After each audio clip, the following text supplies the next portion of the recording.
And Liverpool have dropped 4 points behind fifth place Chelsea. 4 points isn't the end of the world, right? Especially with the teams above them, Chelsea, Man United, and Aston Villa. It's not like you have huge confidence in any of them. Man United, we'll talk about a bit later on, some good form. But should Liverpool be a little bit worried about their top 5 hopes, or do you reckon they can get this back on track? Well, I mean, they should be worried. Obviously, they've dropped they've dropped a lot of points that you'd expect them to, that you would have expected them to win. You go back to that. You go back to Fulham and Burnley in January. Obviously, led in both games, ended up obviously drawing both. That's 4 points.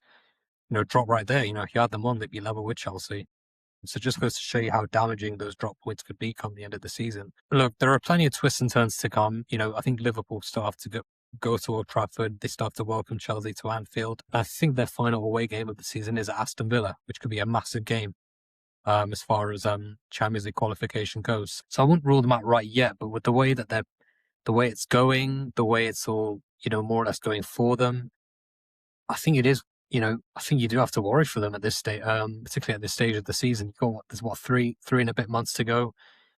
They are still in the Champions League, but ultimately, they're not favourites to win that competition. I mean, a lot better teams, than them in there still. Still in the FA Cup, but ultimately, I think their priority is to get back into the Champions League for next season. They're going to have to really start. I mean, I know it's easier said than done. Their fans have probably had this conversation, pretty much every week.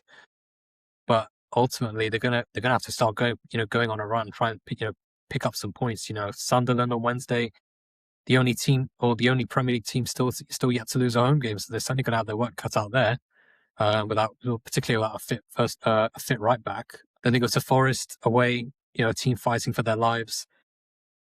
West Ham at home, okay, home, but West Ham, they picked up form of late. Wolves away, Tottenham at home. These are games that they really ought to be picking up points in. So it's going to be a very intense, or for them especially, a very intense few weeks. But they need to start putting together a run of wins quickly very soon. And I know you love a good stat as well. This is the latest point Liverpool have led a Premier League game in the 84th minute and lost. So, you mentioned it's really going to hurt them to lose this game. It really will hurt them to lose this game at home. And it's the first time Man City have won at Anfield with fans, because they did win in 2021, I believe, when the stadium wasn't full.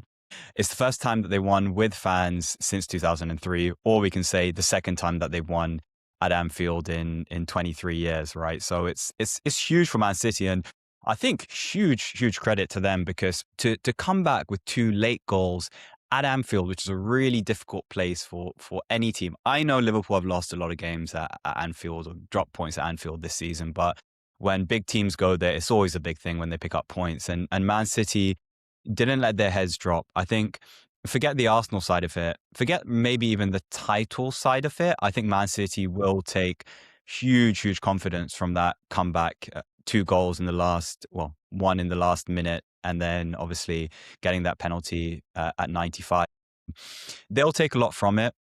Man City, I mean, you spoke about Liverpool's difficult game at Sunderland coming up on Wednesday. That's going to be a fantastic game. I cannot wait to watch that. But Fulham, who Man City have next, Fulham have lost 18 straight games against Man City in all competitions. That's the longest losing run between 2 English sides ever. So listen, talk about shocks that could happen this midweek. That would really be one.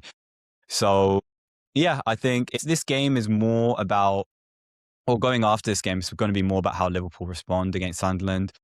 They could very well lose against Sunderland, and potentially Chelsea or United or Villa lose, right? I don't have huge confidence that they're always going to win their games. They're not on amazing runs, especially Villa. United are obviously on a great run. Liverpool are just I think their biggest thing is getting their top players back in form, because Salah has not been on form. Van Dijk not been on form. Alisson made that mistake. He just needs to get his head right. I still think he's a top keeper.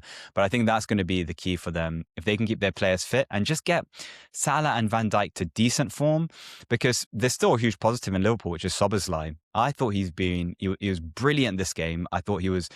He has been excellent this season. He's got 9 goals and 7 assists in the league. He's got 4 direct free kick goals this season. I want to ask you, that's the most by a Liverpool player since 2012, 2013 season.